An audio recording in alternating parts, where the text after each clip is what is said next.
नमस्कार मंडळी. फायनली चिमुकलं जग सेकंड इनिंग म्हणजेच भाग 2 आजपासून सादर होत आहे.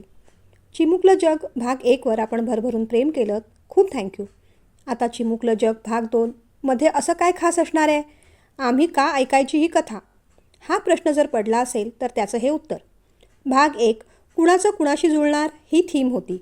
त्यात थोडे ट्विस्ट आणि टर्न होते. भाग 2 आता एकमेकांशी कसं जुळणार अशी थीम असणार आहे. यात फार धक्के नाहीत, पण सुखद आनंददायी वळणं निश्चितच आहेत. हृदयाला हात घालणारे तरल तरंग आहेत. पोट धरून हसवणारे कोमल प्रसंगसुद्धा आहेत. तुमच्या सगळ्यांच्या भावनांचा मी आदर करते. तुम्ही कमेंटमधून देत असलेल्या सूचनांचा बारकाईने विचार आणि अभ्याससुद्धा करते. म्हणूनच तुम्हा सगळ्यांनासुद्धा एक विनंती आहे, कथेला कथेसारखंच घ्या. मी पुन्हा एकदा सांगते, कोणत्याही चुकीच्या वागण्याचं समर्थन करत नाही, पण कथानकाची गरज आणि कथेतल्या व्यक्तीची व्यक्तिरेखा याचा विचार करून काही प्रसंग, काही शब्द तसे दाखवावे लागतात, टाकावे लागतात. विश्वराजांचा स्वभाव कठोर आणि तरल दोन्हीचं मिश्रण आहे. चूक बरोबर जी काही असतील ती त्यांची त्यांची तत्त्वं आहेत. ती व्यक्तिरेखा तशीच वागणार. त्या वागण्यातूनच कधीकधी विनोद निर्मिती होते. कधीकधी कठोर ते कोमल असा प्रवास असल्याने डोळ्यात पाणी येतं. शिरीषचा संशयी, तक्रारी, चिडखोर स्वभाव, त्याची बदलण्याची धडपड, त्यातूनच त्या दोघांचं प्रेम हळूवारपणे खुलत जातं. पानात तिखट असल्याशिवाय गोडाची मजा नाही हो. तसंच कथेत थोडं नेगेटिव्ह असल्याशिवाय पॉझिटिव्ह गोष्टी घडण्याची शक्यतासुद्धा नाही. मुळात आपल्या कथेतील फॅमिली ही आदर्श फॅमिली नाही. आपल्या सगळ्यांच्या फॅमिलीसारखीच एक नॉर्मल फॅमिली आहे. त्यातलं प्रत्येकजण कधी ना कधी चुकणारच आहे, चुकत आहे आणि चुकांमधून शिकतसुद्धा आहे. प्रसंग आणि वेळेनुसार त्यांना त्यांच्या त्यांच्या चुकांचं रिअलायझेशनसुद्धा होत आहे. प्रत्येकच वेळेस सगळेच जण छान छान गोड गोड वागले तर कथा कशी पुढे जाईल हो? कुठेतरी कुणीतरी चुकलंच पाहिजे. त्यातून विनोद निर्माण झालेच पाहिजे. चुकीच्या गोष्टीचं त्यांना रिअलायझेशन झालंच पाहिजे. आयुष्यातसुद्धा असंच असतं ना. काही माणसं अगदी टोकाची भूमिका घेतात, काही भूमिकाच घेऊ शकत नाही.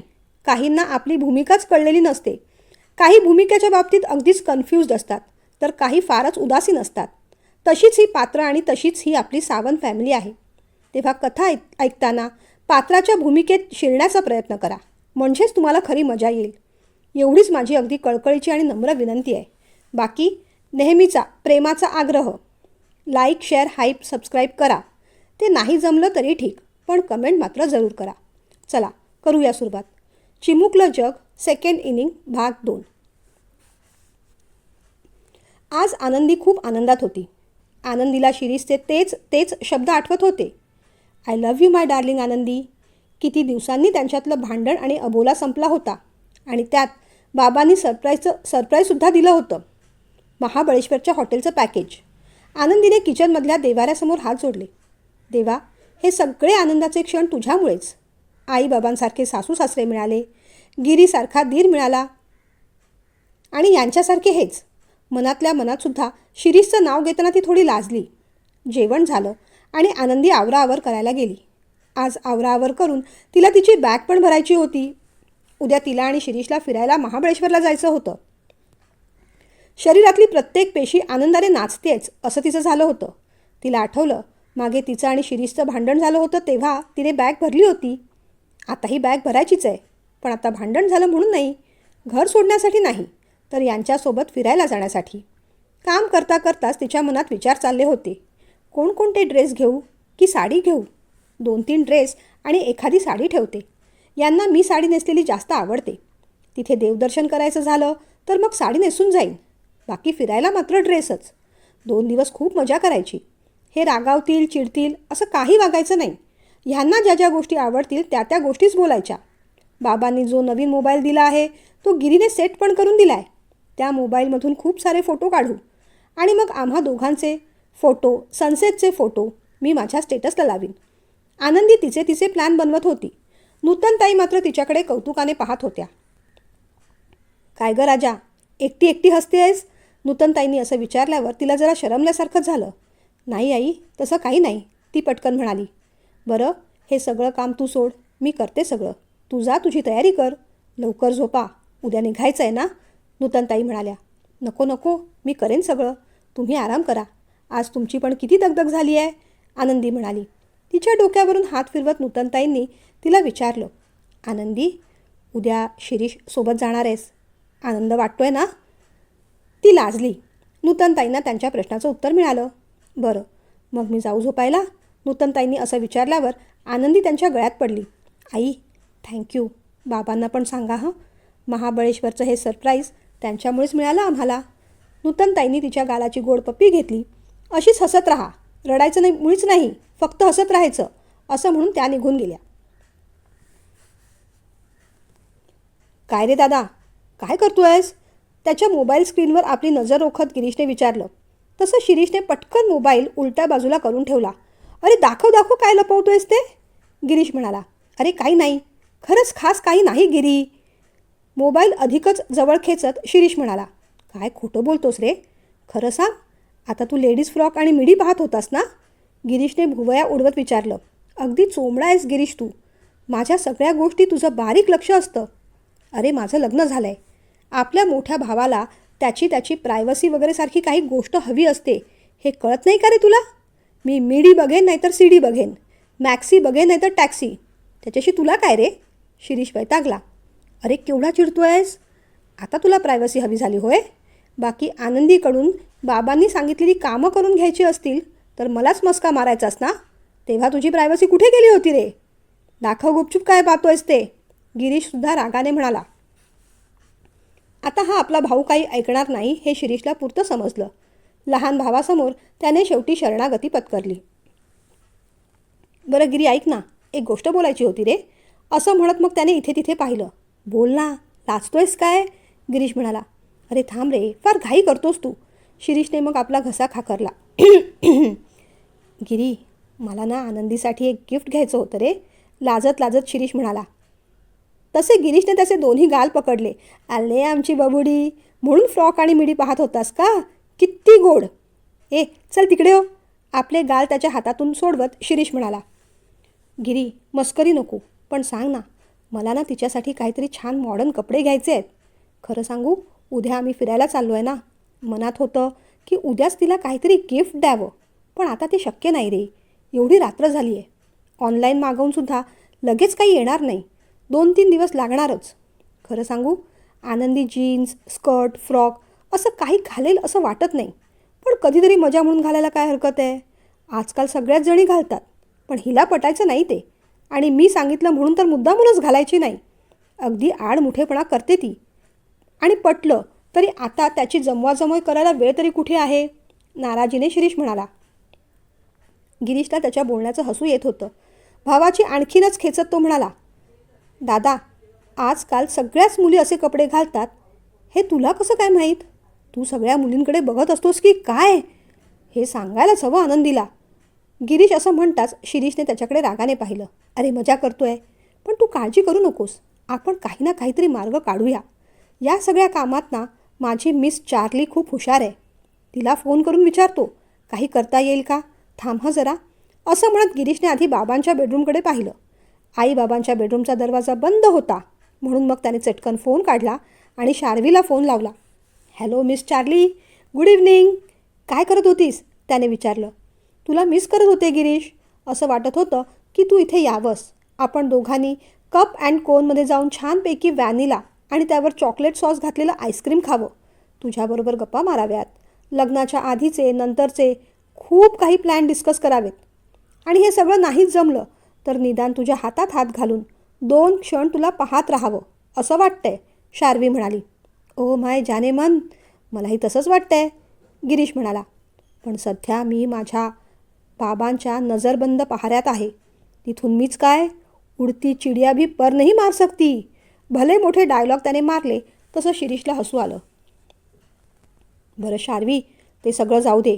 एक महत्त्वाचं काम होतं आणि ते झालंच पाहिजे हां, गिरीश म्हणाला. कोणतं गिरी? ऑफिसचं आहे की पर्सनल? तिने विचारलं.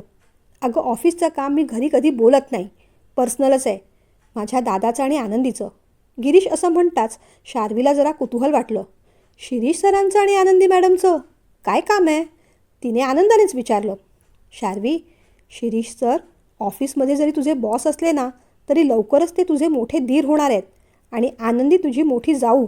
तेव्हा त्याला ऑफिस व्यतिरिक्त दादा आणि आनंदीला वहिनी म्हणूनच हाक मार. सर आणि मॅडम ऐकायला बरं नाही ग वाटत.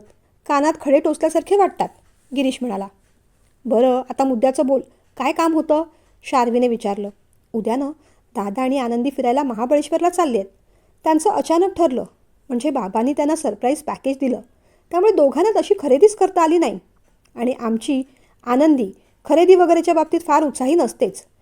दादाच्या मनात होतं तिच्यासाठी 2-3 मॉडर्न ड्रेस म्हणजे जीन्स, मिडी, फ्रॉक असं काहीतरी घेऊन गिफ्ट करावेत. मला सांग, आत्ताच्या आत्ता काही अरेंज करता येईल का? आय नो, आता ऑनलाईन मागवणं शक्य नाही आणि बरीचशी दुकानंसुद्धा बंद झालीत आता. पण तरीही तुझ्या डोक्यात अशी काही कल्पना आहे का? गिरीशने असं विचारताच शार्वीने आपला एक हात मांडीवर मारतच सांगितलं. आहे ना, एक भन्नाट सोल्युशन आहे. ती असं म्हणताच गिरीश उभा राहिला. कोणतं? लवकर लवकर सांग. अरे, माझी रूम पार्टनर मारिया आहे ना, तिचं स्वतःचं बुटीकच आहे आणि आमच्या बिल्डिंगच्या खालीच तिचं शॉप आहे. तुम्ही इथे येत असाल तर मी तिला रिक्वेस्ट करते. तिचं शॉप करेल ती ओपन. थांब, तिला लगेचच विचारते. मारिया, गिरीश के भाभी के लिए कुछ मॉडर्न ड्रेसेस देखने थे. अभी शॉप ओपन कर सकती है क्या? शार्वीने मारियाला विचारलं. करूंगी ना मेरी जान. तुम्हारे और तुम्हारे गिरीश के लिए जान भी हाजिर है. हसत हसत मारिया म्हणाली. तसं शार्वीने तिला मिठी मारली. गिरीश, लवकर या. ती ओपन करते शॉप. मी वाट पाहते. गिरीशने फोन ठेवला. दादा, काम झालं. शार्वीची रूम पार्टनर आहे ना, तिचं तिच्या बिल्डिंगच्या खालीच बुटीक आहे. चल निघूया आपण, गिरीश उत्साहाने म्हणाला. अरे वेड्या, हॉलमधून किचनमध्ये जाऊया. एवढं सहजपणे काय बोलतो आहेस? आपण शार्वीच्या बिल्डिंगमध्ये जातो आहे, आपल्या घराच्या बाल्कनीमध्ये नाही. घरी आईबाबांना विचारायला नको. आणि त्यांना काय सांगायचं? शार्वीच्या बिल्डिंगमध्ये एवढ्या रात्री कशाला चाललो आहे? आईचं ठीक आहे, बाबांना सांगायची माझ्या तरी हिंमत नाही, शिरीष म्हणाला. अरे मेरे बड़े भैया, जहाँ हम है वहाँ क्या गम है. जहाँ गिरीश वहाँ मोहब्बत की बारिश. त्याची काळजी तू करूच नकोस. तू आणि आनंदी तयारी करा. मी आईशी बोलतो. तिला पटवणं फार कठीण नाही. आणि बाबा झोपले असतील एव्हाना, घड्याळाकडे पाहत गिरीश म्हणाला. गिरीश उठणार तेवढ्यात शिरीषने पुन्हा त्याचा हात पकडला. अरे, पण आनंदीशी तरी कसं बोलू? ती माझं ऐकणारच नाही.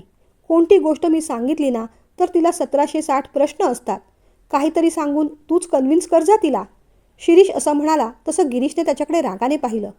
कधी रे मोठा होणार तू? शी. ठीक आहे, मी बोलतो आनंदीशी. तू तुझी तरी तयारी कर जा, का तीही मीच करू? शिरीषने मग त्याच्यासमोर हात जोडले. जा लवकर दादा. आनंदी बेडरूममध्ये कपड्यांच्या घड्या घालत होती.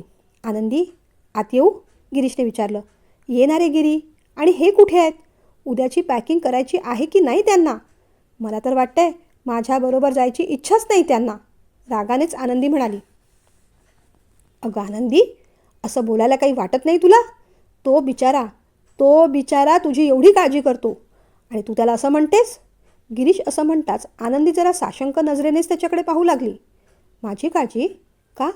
काय केलं त्यांनी? तिने विचारलं. म्हणत होता, बिचाऱ्या माझ्या आनंदीला शॉपिंग करायला घेऊन जायचं होतं, पण बाबांनी अचानक ठरवलं, त्यामुळे बाहेर जायला वेळच मिळाला नाही. मग आनंदी थोडी हसली. गिरी, खरंच ते असं म्हणाले? हो, मग काय, उगीच बढवून चढवून सांगणारा माणूस नाहीच मी. तुला तर ते चांगलंच माहिती आहे, गिरीश म्हणाला. अरे पण मग आहेत कुठे ते? पॅकिंग करायची नाही का त्यांना? आनंदीने विचारलं. अगं तो पॅकिंगचीच चिंता करतोय. त्याच्या मनात होतं की तुझ्यासाठी काहीतरी वेगवेगळ्या टाईपचे ड्रेस घ्यावेत. हळूहळू गिरीश मुद्द्यापर्यंत येत होता. वेगवेगळ्या टाईपचे म्हणजे? आनंदीने विचारलं. आनंदी, तुम्ही फिरायला जाणार ना, मग आता तू थोडी खरेदी करायला हवी. तू छान छान कपडे घे, मॉडर्न घे. आजकाल फिरायला जाताना सगळ्या मुली तशाच घालतात. शार्वी पण घालते, गिरीश म्हणाला. काहीतरी काय गिरी, मॉडर्न कपडे मी कुठे घालते? मला फार नाही जमत ते, आवडतही नाही. कॉलेजमध्ये असताना 1-2दा जीन्स मात्र घातली होती. पण आता लग्न झालं आहे, लग्नानंतर नाही रे. आणि आता मॉडर्न कपडे सोड, साधे ड्रेससुद्धा कुठे मिळणार नाही. एवढा उशीर झाला आहे की निम्म्याहून अधिक दुकानं बंदच असतील. आणि खरं सांगू का गिरी, लग्नातसुद्धा यांनी केवढ्या साड्या घेतल्या आहेत माझ्यासाठी. ड्रेससुद्धा आहेत, तेच घेऊन जाणार आहे मी. 2 दिवस तर जायचं आहे, कुठे महिनाभर राहायचं आहे तिथे, आनंदी म्हणाली. अगं पण म्हणून काय झालं? हे दिवस तुमच्या आठवणीत कायम राहणार आहेत. ते मेमोरेबल व्हायला नकोत का? मी काय म्हणतो, आपण खरेदीला जाऊ. दादाच्या मनात होतं, तू छान छान मॉडर्न कपडे घालावेस. शार्मीची रूममेट आहे ना, त्यांच्या बिल्डिंगमध्येच शॉप आहे, आपण जाऊया तिथे. आईला मी विचारून येतो, तू तयारी कर. आईस्क्रीम खायला जातोय असं सांगूया, गिरीश म्हणाला. नको रे गिरी, हे असं खोटं बोलणं वगैरे जमत नाही मला. आणि बाबा जागे असले म्हणजे? नको नको. आणि मुळात मी असले कपडे घालतसुद्धा नाही. तेव्हा बाहेर जायचा प्लॅन कॅन्सल, ती म्हणाली. हे काय आनंदी, आत्ताच तुमच्यातलं भांडण मिटलं ना गं. मारे म्हणाली होतीस, आता हे जे म्हणतील तेच मी करेन. यांना आवडेल तसंच वागेन, गिरीश म्हणाला. पण हे तुला कसं माहीत गिरी? हे तर मी मनातल्या मनात म्हटलं होतं, आनंदीने आश्चर्याने विचारलं. अगं, भांडण झाल्यानंतर पॅचअप करताना जगातल्या सगळ्या मुली हे असंच म्हणतात. आणि तसंही मी मनकवडा आहे. चल गं, वेळ नको घालवूस, ऑलरेडी खूप उशीर झाला आहे. आणि मॉडर्न म्हणजे अगदी मॉडर्न नाही गं, सोबर कपडे घे. मॉडर्न म्हणजे अनकम्फर्टेबल शॉर्ट कपडे, तोकडे कपडे असंच काही नसतं. तुला आवडतील तसे छान डिसेंट घे. शार्वी पण आहे सोबत, चल. दादा पण तयार झाला आहे. आता उशीर केलास ना तो ओरडेल हा तो. त्याला उशीर झालेला आवडत नाही, माहिती आहे ना तुला. आणि मग तो चिडला तर काय होईल तेही तुला चांगलंच माहिती आहे. गिरीशने शिरीषची भीती दाखवल्यावर ती तयार झाली. पण गिरी, बाबांनी काही विचारलं तर मी खोटंही बोलणार नाही आणि खरंही बोलणार नाही. मी सरळ सांगून टाकणार, मला नाही माहीत. हे दोघं जिथे घेऊन जात आहेत तिथे मी जाते. आनंदीने पहिलेच हात उचलून टाकले. चल गं बाई आनंदी, आधीच आईशी कसं बोलू या चिंतेत मी आहे. आणि त्यात तू सारखी बाबांची भीती दाखवतेस. बघू काय होईल तसं, चल. मग तिघे झटपट तयार झाले आणि तिघांचा नाईट शॉपिंगचा प्लॅन ठरला. बेडरूममध्ये नूतनताईंची काहीतरी खुडबुड चालू होती.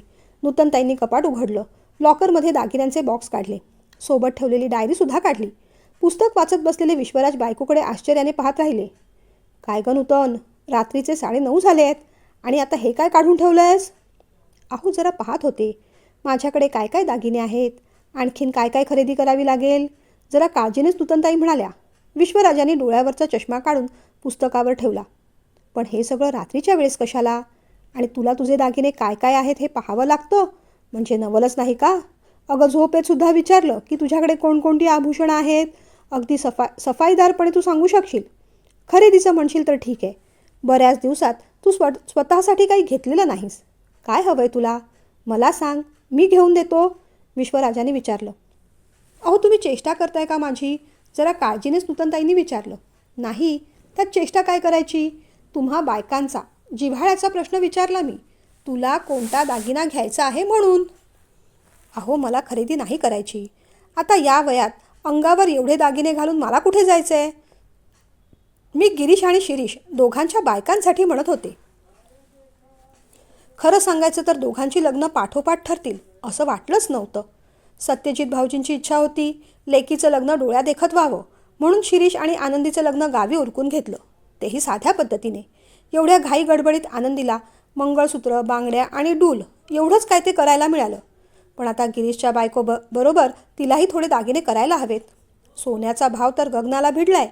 आनंदी आणि शार्वी दोघींसाठी निदान 20-20 तोळे म्हटलं तरी घडणावळ पकडून 40-45 लाखांच्या घरात दागिन्यांचीच खरेदी होईल. तुम्ही म्हणता तसं गिरीशचं लग्न साध्या पद्धतीने केलं तरी चालेल, पण शार्वीच्या घरातल्यांनासुद्धा चालायला हवं ना. त्यांच्यासुद्धा काही अपेक्षा असतीलच की. शिवाय रिसेप्शनचा खर्च आणि सगळ्यात मोठं आपण बाजूला घेतलेलं घर. बाजूचा फ्लॅट नाही म्हटलं तरी महागच पडला आपल्याला. बरं नुसता फ्लॅट घेऊनसुद्धा चालणार नाही. आपण या फ्लॅटला तो अटॅच करायचा म्हटला तर कितीतरी लाखांवर खर्च जाईल. म्हणून मी माझ्या परीने दागिन्यांची जुळवाजुळव करत होते.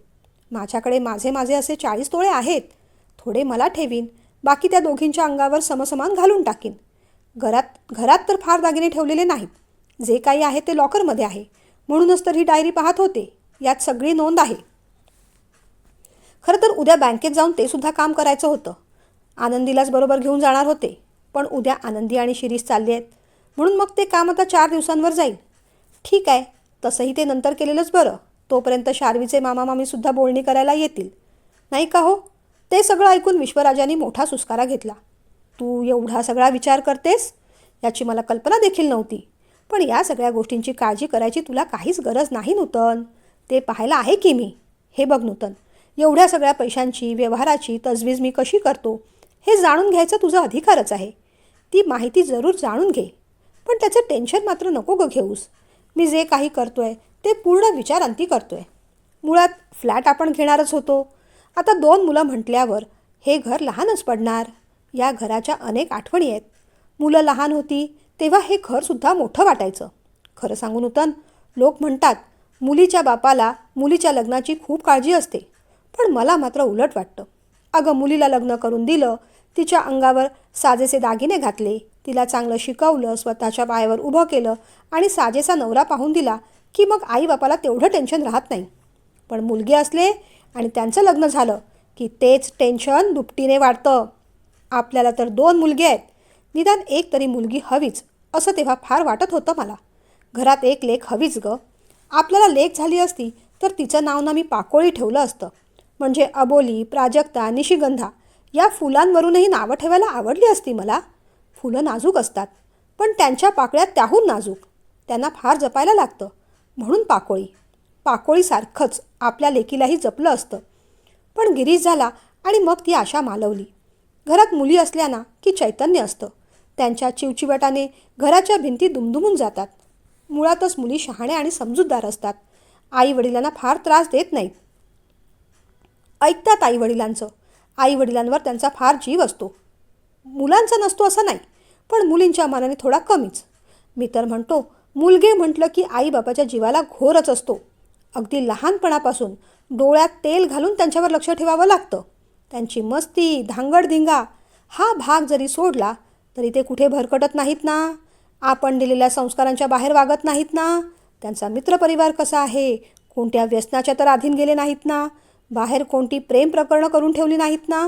ऑफिसमध्ये, समाजात, सोसायटीमध्ये त्यांचं इतरांशी, मुख्यत्वे मुलींशी वागणं डिसेंट आहे ना. हे आईवडिलांना पाहावंच लागतं.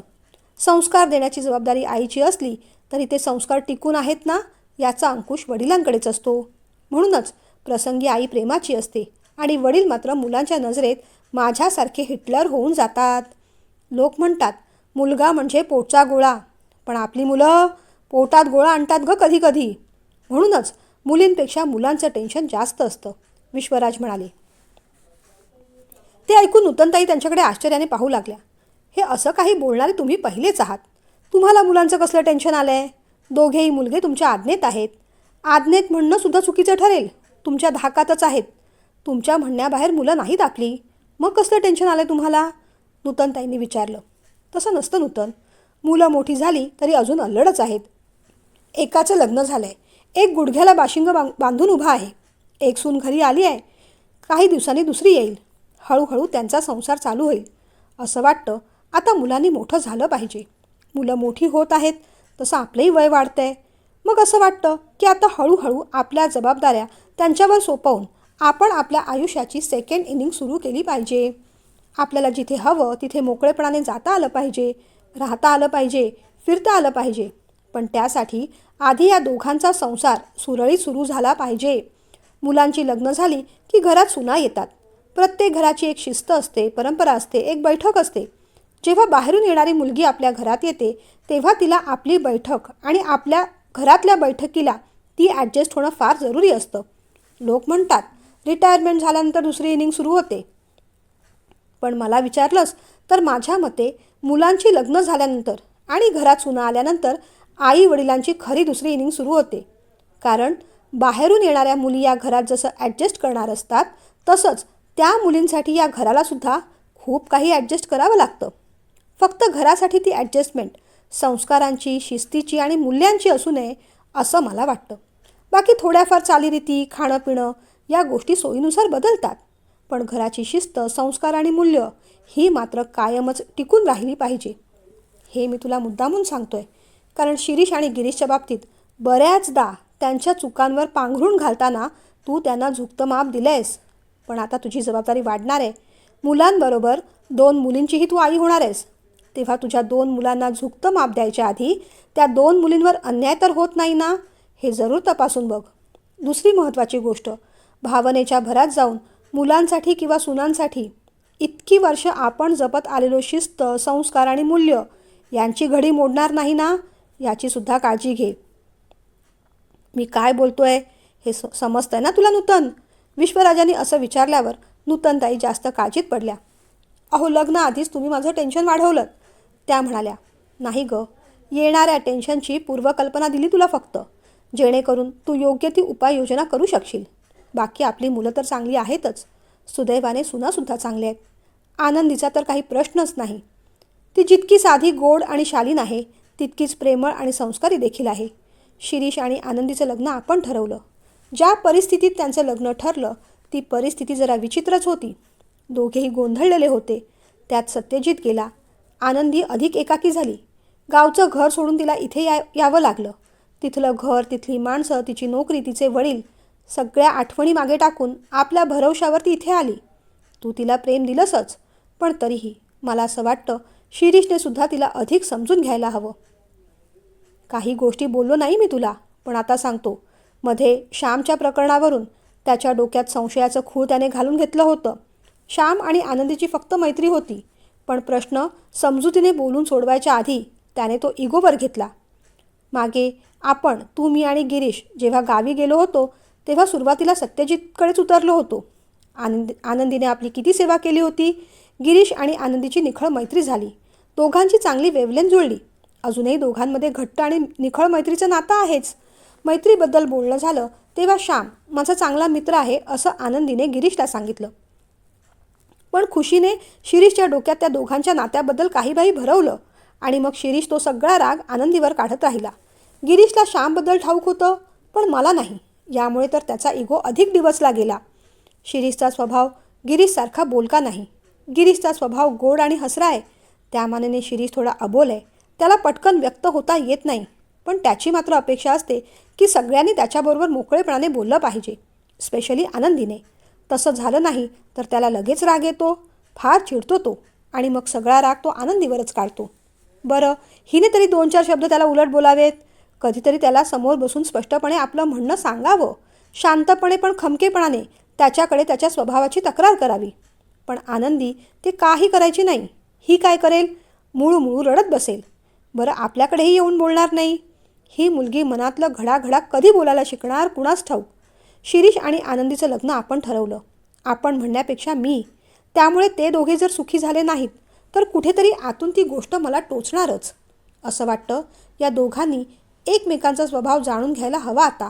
एकमेकांच्या पॉझिटिव्ह साईड्स, त्रुटी दोन्ही समजून घ्यायला हवं. आणि आता आपल्याला नेमकी ॲडजस्टमेंट कुठे आणि कशी करावी लागणार आहे हे पाहायला हवं. कधी गरज लागली तर आपण आहोतच, पण आपलं नातं त्यांना आता स्वतःच फुलवावं लागणार आहे. म्हणूनच त्या दोघांची काळजी वाटते. शिरीषबद्दल हे सगळं माहीत नव्हतं हो मला, पण तुम्ही म्हणताय ते खरं आहे.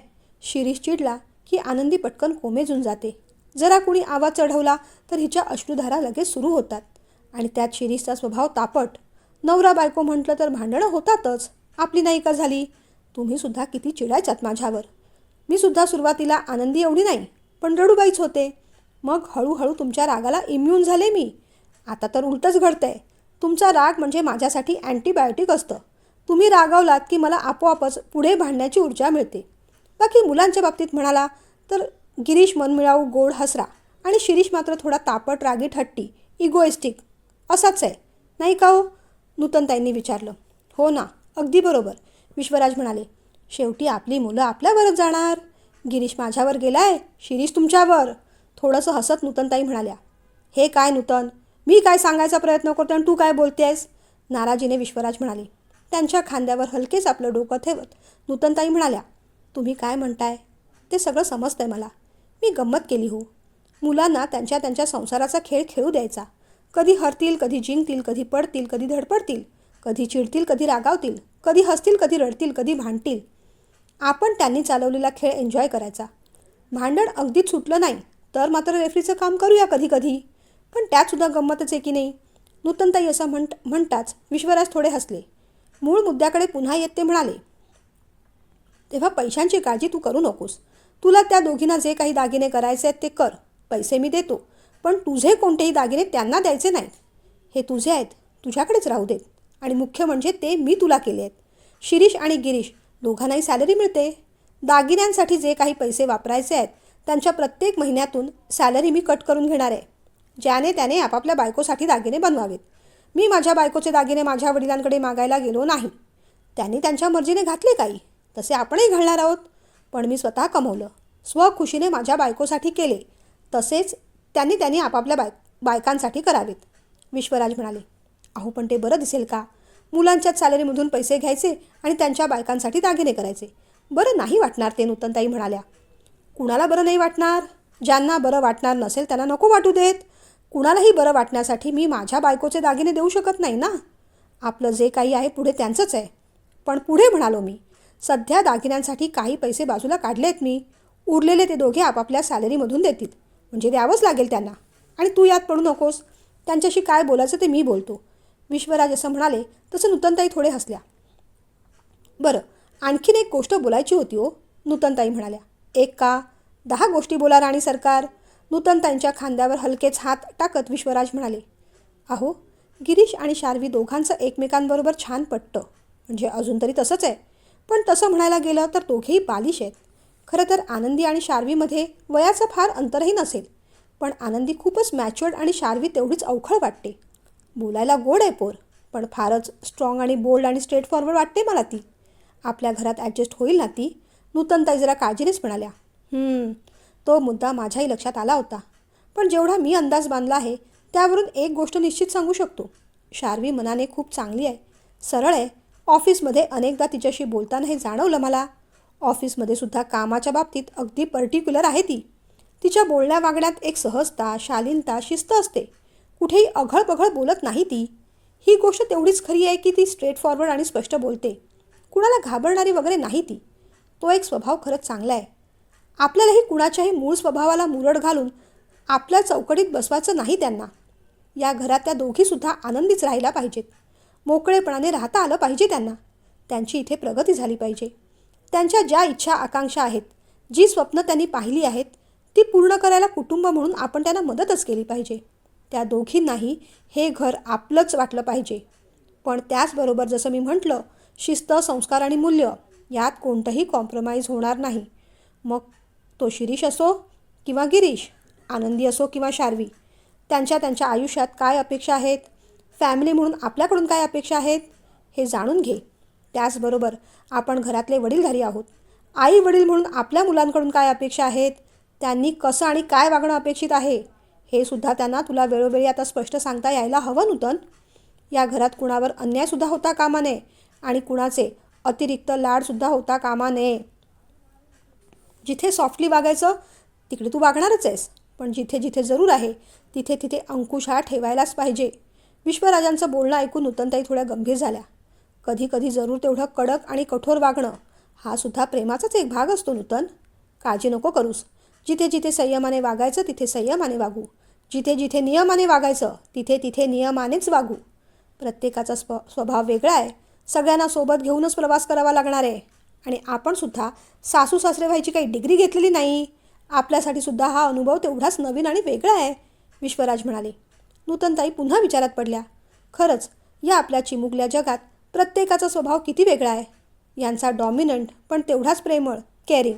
शिरीष चिडका हळवा, गिरीश मात्र बोलका, सगळ्यांना आपल्यात सामावून घेणारा. माझा रोल तो काय, घर बांधून ठेवायचं. आता तर आनंदी पण आली आहे. ती अगदीच वेगळं टोक, प्रत्येक गोष्ट मनाला लावून घेणारी, कधीच कुणाला उलटून न बोलणारी, हळवी, प्रेमळ, गोड, लाघवी. आणि आता या सगळ्यात शार्वी घरात येणार. होईल ना ती ॲडजस्ट? नूतनताई विचारात गेल्या. कसला विचार करतेस नूतन? विश्वराजाने विचारल्यावर नूतनताई म्हणाल्या. अहो, आता गिरीशचं लग्न झाल्यावर शार्वी घरात येईल. आपल्या आनंदीप्रमाणे तीही रुळेल ना घरात. सारखी भीती वाटते. नूतनताईंनी पुन्हा आपली भीती बोलून दाखवली. ठीक आहे गं, प्रत्येकाचा स्वभाव वेगळा असतो. रुळायला थोडा वेळ लागेल, पण तीही रुळेल. काळजी नको करूस. इथपर्यंत पोचलो ना, पुढे सुद्धा एकमेकांच्या साथीने छान प्रवास करू आपण.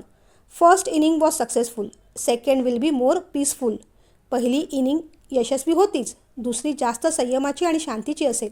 असा प्रयत्न करू. बरं, चला झोपायचं आता. उद्या मला ऑफिसला लवकर जायचं आहे. शिरीष आणि गिरीश दोघेही नाहीत. शिरीष आणि आनंदी महाबळेश्वरला चालले आहेत. गिरीशची मात्र तू घरी काळजी घे. पोराला कावीळ झाली आहे, पण घरात मे महिन्याची सुट्टी पडल्यासारखं मजा करतोय. आनंदी त्याच्या पथ्याचं पाहत होती. उद्यापासून तुला करावं लागेल. वाटल्यास कुणाच्या ओळखीने एखादी कामासाठी बाई ठेव. एकटीने नको गरत राहूस. काळजीने विश्वराज म्हणाले. करेन हो मी. 2 दिवसाचा तर प्रश्न आहे. 2 दिवसांनी आनंदी येतेच माझी मदतीला. एवढं म्हणून त्या लाईट बंद करणार तेवढ्यात त्यांचा दरवाजा नॉक केल्याचा आवाज झाला. विश्वराज उठणार तेवढ्यात नूतनताई म्हणाल्या, थांबा, मी पाहते, तुम्ही झोपा. नूतनताईंनी दरवाजा उघडला. बाहेर गिरीश होता. काय रे गिरी, काय झालं? बरं वाटत नाही आहे का तुला? नूतनताईंनी काळजीने विचारलं. आई, जरा हॉलमध्ये ये ना, तुझ्याशी थोडं बोलायचं होतं. काय बोलायचं ते बोल पटकन गिरी, मला झोप आली आहे रे. नूतनताई जरा चढ्या आवाजातच म्हणाल्या. नको गं, इथे बाबा ऐकतील, गिरीश म्हणाला. त्यांनी ऐकू नये असं काही आहे का? नूतनताईंनी विचारलं. अगं हळू बोल की, आत्ताच म्हटलं ना बाबा ऐकतील म्हणून, गिरीश म्हणाला. बरं बोल काय ते. आई, आईस्क्रीम खायला जाऊ? गिरीशने हा प्रश्न विचारताच नूतनताई मग जोरात म्हणाल्या, काय आईस्क्रीम? अरे रात्रीचे 10 वाजलेत आणि तुला आईस्क्रीम खायचं आहे गिरी? विश्वराजसुद्धा त्या आवाजाने उठून बसले. काय झालं नूतन? बाबांचा आवाज ऐकताच गिरीश चांगलाच घाबरला. आई, हळू बोल म्हटलं तर बाबांना ऐकू जावं म्हणून मुद्दामच मोठ्याने बोललीस ना गं? वैतागत गिरीश म्हणाला. अरे पण गिरी, आईस्क्रीम खायची ही काय वेळ आहे का? तुला कावीळ झाली आहे. वेड्यासारखा एकटा जाऊन कुठे आईस्क्रीम खाणार आहेस तू? नूतनताईंनी विचारलं. मी एकटा नाही आहे, दादा आणि आनंदी पण आहेत. तो एवढं बोलेपर्यंत विश्वराज उठून बाहेर आले. काय झालं? त्याने शांतपणे गिरीशला विचारलं. गिरीशने आईकडे पाहिलं. अहो, त्याला आईस्क्रीम खायला जायचं आहे. बघा काय ते तुम्हीच. नूतनताई पटकन बोलून गेल्या. तसा गिरीश आणखीन घाबरला. विश्वराज 2 पावलं पुढे झाले, गिरीश 4 पावलं मागे. काय मूर्खपणा लावलायस रे गिरीश? वेळ बघ काय झाली आहे ती. आणि असं सध्या कोणत्याच वेळेस तुला आईस्क्रीम खाता येणार नाही आहे. जोपर्यंत कावीळ पूर्ण बरी होत नाही तोपर्यंत तू बाहेरचं काहीच खायचं नाहीस, समजलं तुला? आणि पुन्हा पुन्हा तेच बोलायला लावायचं नाही हा गिरी. विश्वराज असं म्हणाले तसं गिरीश म्हणाला. बाबा, मला नव्हतं खायचं, दादाला खायचं होतं. मी फक्त त्याच्याबरोबर जाणार होतो. तसं विश्वराज बाहेर आले. त्यांचं लक्ष मागे उभे असलेल्या आनंदी आणि शिरीषकडे गेलं. गिरीशने आपलं नाव सांगितलं पाहून शिरीष पण जरा घाबरला. एवढ्या रात्री तुला आईस्क्रीम खायचं आहे शिरीष? अरे तुम्हाला उद्या तिथे जायचं आहे ना, तिकडे खा की काय खायचं आहे ते. अक्कल बिक्कल वापरत नाही का रे तुम्ही, बिंडोक लेकाचे? विश्वराजाने शिरीषला अक्कलेबद्दल प्रश्न विचारला तसा तो पटकन म्हणाला. बाबा, मला नव्हतं खायचं, आनंदीला खायचं होतं. ते ऐकताच आनंदीची भीतीने गाळण उडाली. ती शिरीष आणि गिरीशकडे पाहतच राहिली. विश्वराजांना जरा आश्चर्यच वाटलं. मग मात्र विश्वराजांचा आवाज अगदीच धीमा झाला. काय गं आनंदी, एवढ्या रात्री तुला आईस्क्रीम खायचं आहे बेटा? नाही बाबा, मी फक्त ह्यांच्यासोबत जाणार होते, भीत ती म्हणाली. अरे काय तुम्ही, कधी काही सुचतं का रे तुम्हाला? कुठल्या गोष्टी कधी करायच्या याचं काही ताळतंत्र आहे की नाही तुम्हाला? बाबा असं म्हणताच 3ही मुलांचा चेहरा पडला. नूतनताईंना जरा वाईट वाटलं. त्यांनी मध्यस्थी केली. अहो जाऊ देत की, आईस्क्रीम खायला कसला ताळ आणि कसलं तंत्र? आता ही किती उकडायला लागलं आहे. खायची इच्छा झाली असेल मुलांची. पण गिरी, तू एकच चमचा खा हं, जास्त नको खाऊस. आणि तुम्ही दोघांनीसुद्धा जरा जपूनच. उद्या फिरायला जायचं आहे ना तुम्हाला. आता जा लवकर आणि लवकर या. नूतनताई असं म्हणाल्या तसं विश्वराज भडकले. नूतन, तुला परवानगी द्यायचीच होती तर मला कशाला विचारलंस? अहो जाऊ देत ना आता, तुम्ही पण देऊन टाका परमिशन, नूतनताई म्हणाल्या. तसं विश्वराजाने मुलांकडे पाहिलं आणि म्हणाले. ठीक आहे, जा आता, पण 11च्या आधी घरी यायचं हां. चावी लॅच काय ते पाहून घ्या तुम्ही तुमचं. आम्हाला उठवू नका म्हणजे झालं. असं म्हणत विश्वराज झोपायला गेले. पाठोपाठ नूतनताईसुद्धा निघाल्या. गिरीशने आईच्या खांद्यावर हात टाकला. आई, व्हॅनिलापेक्षा पण गोड आहेस तू, थँक्यू. आता जा लवकर निघा, नाहीतर यांचा पारा चढेल आणि तुमचा आईस्क्रीम इथेच विरघळेल मग. लेट करू नका, लवकर या हां, नूतनताई म्हणाल्या. तेवढ्यात शिरीष पुढे झाला. आई, आणखीन एक गंमत आहे. नूतनताईंचे डोळे मोठे झाले. कोणती गंमत? त्यांनी विचारलं. आम्ही कप अँड कोन आईस्क्रीम शॉपमध्ये चाललो आहे आणि तिथे आम्हाला शार्वी पण भेटणार आहे. तिच्या बिल्डिंगच्या खालीच आहे ते. नूतनताईंच्या चेहऱ्यावर आपोआपच हसू आलं. मजा करा हां, हे भडकतील म्हणून, नाहीतर मी पण आले असते. आपण सगळ्यांनी मिळून कप आणि कोन खाल्ला असता, नूतनताई म्हणाल्या. आई, तुम्ही पण चला ना, मजा करूया, आनंदी म्हणाली. नको ग राजा, यावेळेस जा तुम्ही, पुढच्या वेळेस पाहू. पण तुम्ही फार वेळ करू नका हं, तुम्हाला निघायचं आहे ना उद्या, नूतनताई असं म्हणाल्या. तोच विश्वराजांचा पुन्हा आवाज आला. नूतन, लाईट बंद कर गं, झोप आली आहे मला. नूतनताईंनी त्यांना बाय केलं आणि त्याही लाईट बंद करून आत येऊन झोपल्या. खरं तर मुलं डेटवर गेली होती आणि आनंदाचे लाडू मात्र नूतनताईंच्या मनात फुटत होते. हे आईस्क्रीम प्रकरण एवढं सहजासहजी सुटणारं नव्हतं. आता कोण कुठे कसं अडकतंय ते पाहूया पुढच्या भागात.